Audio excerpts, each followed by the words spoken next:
Ya kalau presiden yang unggul, ya masing-masing bekerja lah. Siapa yang kreatif dia pasti tampil.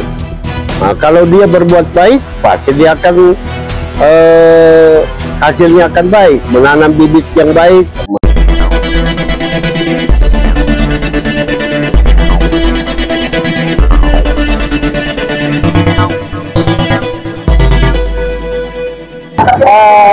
Saya ingin bertanya, bagaimana menurut pandangan Bapak tentang masalah pilpres saat ini? Masalah pilpres saat ini, saya kira kalau sesuai ketentuan dan aturannya, ya adalah sama dengan pilpres masa lalu dan sekarang. Aturannya kan tetap itu. Namun pada saat ini tentunya agak ada kelainan. Ialah permasalahannya, kalau kita mau pilpres, tujuannya adalah untuk demokrasi demi pembangunan bangsa. Hemat saya tidak akan terjadi keributan atau masalah. Tapi kalau saat sekarang ini, pelaksanaan pilpres, lalu dititik beratkan kepada kemauan, keinginan untuk memenangkan kelompok atau pribadi, ya pasti akan terjadi suatu hal-hal yang tidak diingini yang merusak demokrasi, yang tujuannya akan menghancurkan tujuan daripada perjuangan cita-cita bangsa ke depan. Nah, apalagi yang dipermasalahkan sebenarnya? Kan pilpres kali ini sudah melalui KPU. Jadi semua calon-calon sudah diseleksi secara baik dan benar di sana.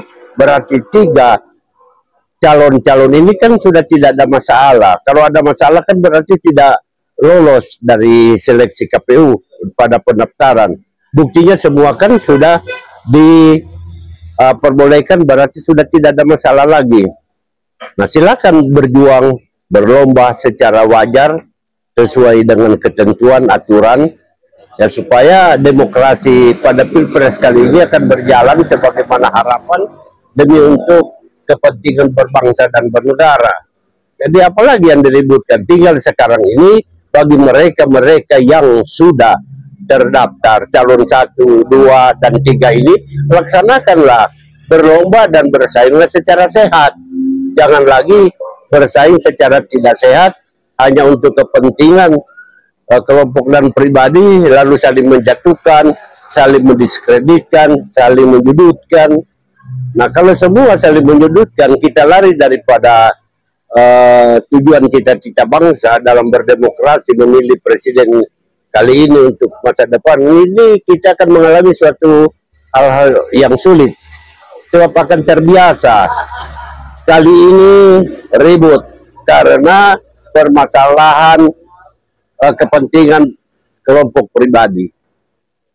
Pada pilpres akan datang juga generasi kita akan meniru dan seterus meniru. Jadi pilpres itu hanya dijadikan suatu anjang pertentangan dan perselisihan yang tidak dapat membawa suatu tujuan yang baik demi amanah yang telah diwariskan kepada kita sebagai generasi penerus, harus dapat melanjutkan cita-cita bangsa untuk kepentingan masyarakat adil dan makmur.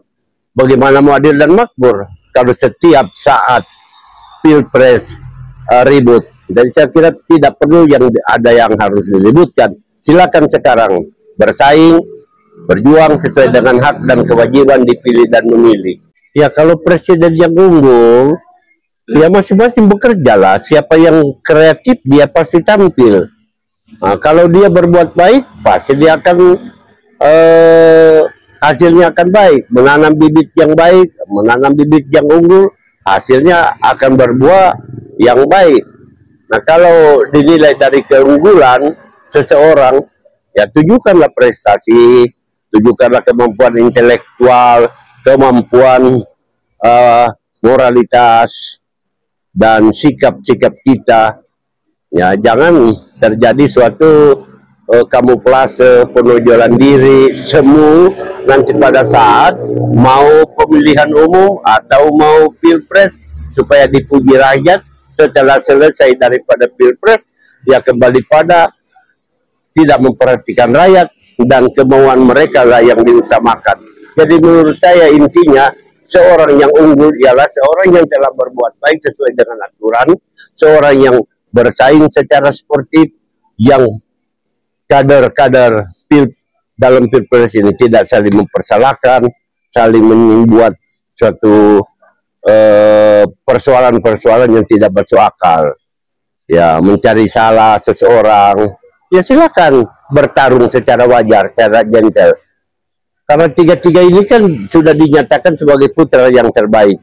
Nah, kalau dalam putra yang terbaik, kalau melakukan hal-hal yang janggal dilihat rakyat, saling sikut-menyikut, saling memperbalukan, sambil mencari-cari persoalan, ini saya kira tidak melambangkan sebagai seorang caleg yang pilpres yang unggul atau terbaik.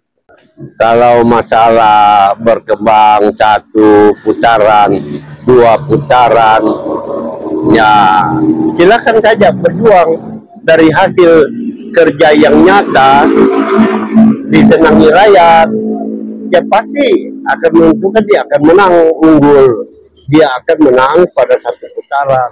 Tapi kalau mau bersaing lalu menunjukkan sesuatu hal yang tidak baik, pastilah ya nanti akan terjadi terseleksi putaran pertama atau putaran kedua. Jadi kalau kita mau putaran pertama, ya silakan masing-masing grup berbuat sebaik-baik, menunjukkan kualitas, kuantitas yang ada secara baik dan benar. Jangan menunjukkan hal-hal yang menyepelekan hati nurani rakyat, kecewa.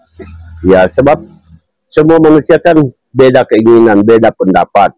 Tapi harus kita mencari suatu mana yang keinginan banyak orang dan bagaimana yang memuaskan pendapat banyak orang.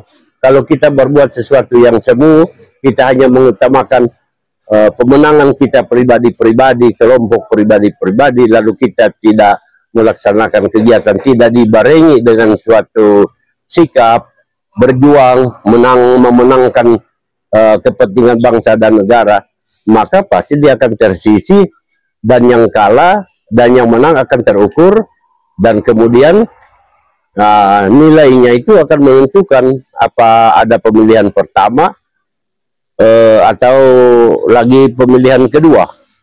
Kalau ada seseorang yang unggul, yang baik dan benar, pasti dia melebihi 50% ke atas, sudah terjadi putaran pertama. Nah, siapa silakan berlomba-lomba dari 3 ini, mau menunjukkan mana sebagai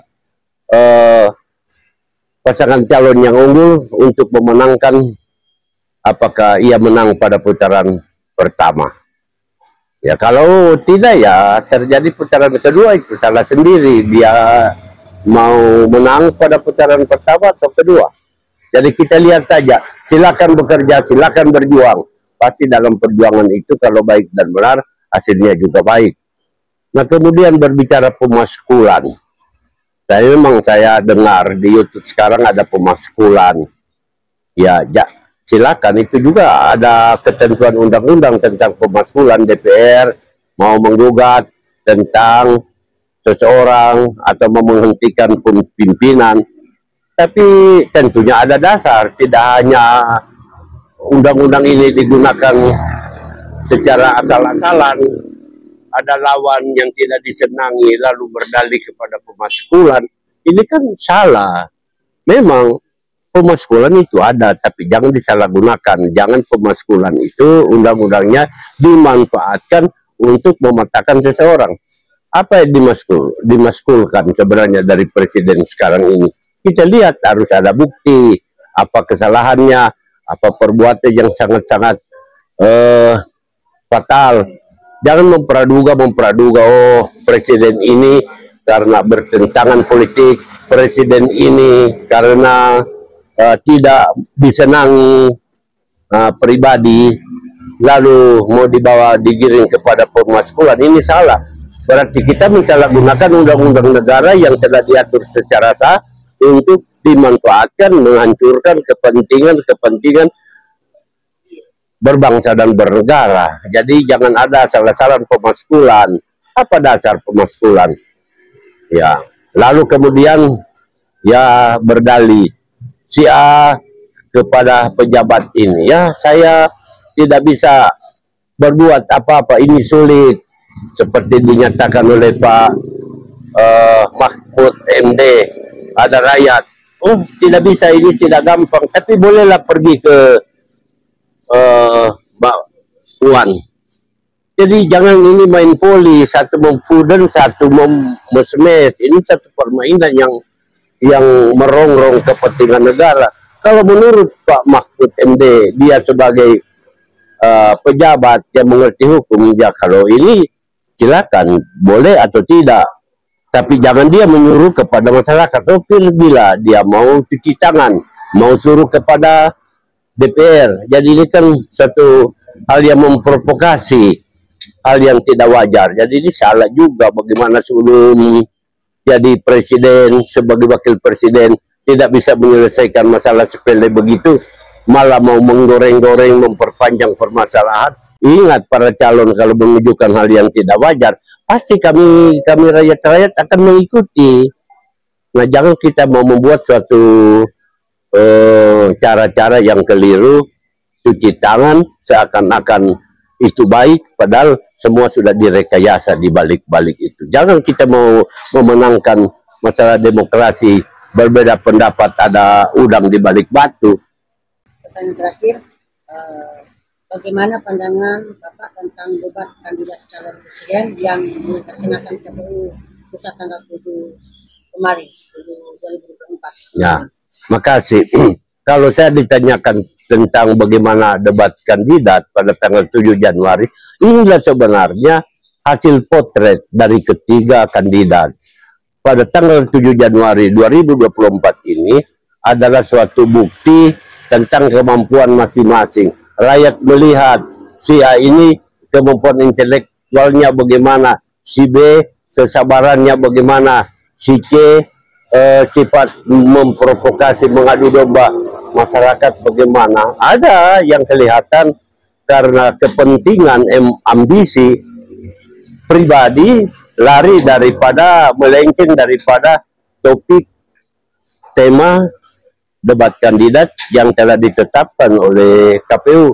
Jadi kelihatannya bukan debat kandidat, tapi mengarah kepada perdebatan kandidat. Beda debat dan perdebatan.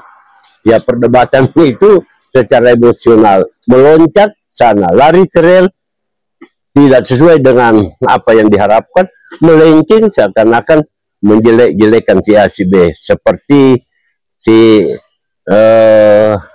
Anies Baswedan. Ya, terangkanlah secara yang baik dan benar, tidak usah karena mau menekan Pak Prabowo lalu berkata seakan memaksakan harus membuka rahasia negara menyangkut masalah strategi internal keamanan. Ya, jangan, kita kan disumpah pada waktu kita menerima satu jabatan harus menyimpan rahasia negara. Jadi saya lihat Pak Prabowo itu bukan tidak bisa menjawab, beliau mengerti, paham tentang bagaimana menyimpan rahasia negara, tetapi tetap dipojokkan oleh calon Anies Baswedan. Nah, bagaimana menjadi pimpinan negara, berbicara di mancanegara, di luar negeri sana, berdebat dengan presiden-presiden lain, sedangkan di internal kawasan KPU saja dijadikan kesempatan saling menuding, menohok, mencari kesalahan. Ingat, mau menang bukan berarti menohok orang, mau menang bukan berarti sikut menyikut seseorang, mau menang berarti bukan menyepelekan seseorang. Rakyat menilai seorang pemimpin yang piawai, arif dan bijaksana, intelektual tapi bermoral, beretika. Kalau kelihatannya pintar kita, lalu kita punya cara seakan-akan memojokkan seperti main bola, tidak melalui aturan, asal tendang, itu namanya perkik. Jadi sebenarnya seorang calon yang baik dan benar, silakan sesuai aturan, laksanakan sesuai dengan cara metode yang baik dan benar. Jangan berdalih-dalih karena kepentingan pribadi menjelek-jelekan orang lain. Seperti Pak Haimin salah menjawab tentang singkatan yang disampaikan oleh Pak Gibran. Jangan dipersalahkan karena Pak Gibran mempertanyakan masalah singkatan. Ya kita level atas kan itu singkatan sudah tahu. Misalnya SMA itu sekolah menengah atas, SPG sekolah pendidikan guru. Kalau saya tidak tahu SPG, mungkin saya bertanya kepada berapa itu SPG, sekolah pendidikan guru. Memalukan. Sudah S1, S2, S3, sudah profesor saya, lalu SPG atau kependekan tidak bisa paham. Jadi yang baru-baru saya lihat masih debat kandidat dilandasi kepada emosional, dendam, menjatuhkan secara sporadis hanya untuk mengalahkan orang lain dengan mau memenangkan saya punya ambisi. Ini tidak boleh. Bagaimana seorang kepala negara untuk memenangkan sesuatu mempersalahkan orang lain karena sesama ambisi. Jangan lupa sesama mereka satu level berdebat. Sudah demikian, bagaimana kalau berdebat dengan rakyat? Paling rakyat disepelekan, tidak ada harganya. Kita dicari-cari kesalahan. Dan satu hal yang saya lihat, selalu ringan di dalam mulut mereka, mencari dukungan selalu berbicara Palestina, Israel, Palestina. Itu tidak perlu di dalam debat kandidat mempermasalahkan Israel, Palestina. Kita kan harus menghormati semua negara. Saya cinta Israel dan Palestina, tetapi jangan digoreng-goreng seakan-akan kita mencari dukungan si A, kita harus berbicara Israel. Saya mau minta dukungan Israel, saya harus berbicara Palestina. Itu salah. Bicara yang wajar lah.